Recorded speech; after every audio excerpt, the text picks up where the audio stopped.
Good morning. We are here at the ATF convenience store, home of MOA targets, and we're sorting some of our government surplus loot today. We have light fighter tents. These are in the ever popular UCP pattern, and the ones we've gone through so far have been either looks like they've never been issued, set up once, or maybe used very lightly. So we're going through bag by bag to figure out what we've got. The poles on these are kind of cool. It's all shock corded together, and one of the easy ways to tell whether or not they've ever been set up, this one has not. It's got the rubber band on it still, so you can put the rubber band back on. But the shiny bit here, the socket, gets abraded really quick because it's a soft aluminum and it doesn't wear, but you can tell that it's been used. So this one doesn't appear to have been used yet. When I pack them back up, I like to put them with the balls up. Everybody loves balls up to make it easier to tell the condition. Here are the stakes. This sure looks like it's never been issued. Comes with these fancy extruded aluminum stakes. If you look at the heads of these, they're still shiny. They've never been hit with a hammer. This is a repair bit for the poles if you manage to bend or break one. It's got the patches still with it.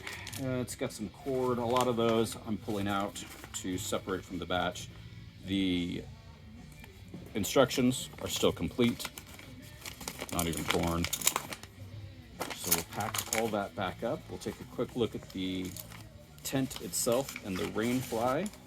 And if those look good, we're going to consider this one to be unissued. And we'll have different grades on the website when this item goes on there. We are doing pre-sales to friends of MOA targets in the ATF convenience store right now. So this one's going to a client in Virginia. All right, this appears to be a factory roll on these. I'm not going to unroll it any further and hoof it up. We're going to count this one as new, and it'll get packed up and shipped with the others here later today. Poles back in there, stakes back in there, straps on it later.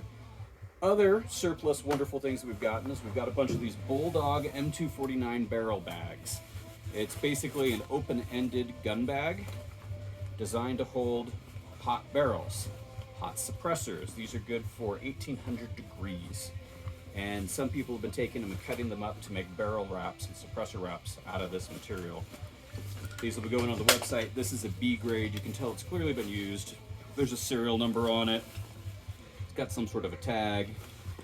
This has got a serial number on it as well. It's a different manufacturer, the same design. Big zippered pockets on these. This one, we can tell by the Sharpie that it got used at some point, but there's still stitching here that needs to be trimmed off. This thing appears to have been never used. So we'll have 3 grades of those. A looks real good. B has clearly been used and might have a little bit of wear. C is going to be pretty rough and is going to be good for projects and using as fire blankets. Next we have, again, the popular UCP pattern, load-bearing tactical vests. A lot of these are new in package. And then lastly, we've got the Mole 2 rucks, again in UCP, again, appears to have never been issued, let alone used.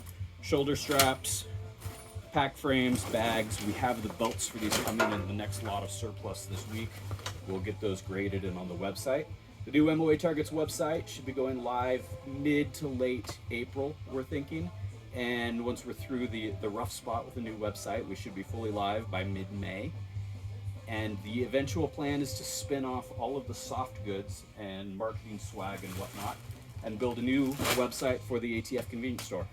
Thanks, come check us out on the internet and keep tabs.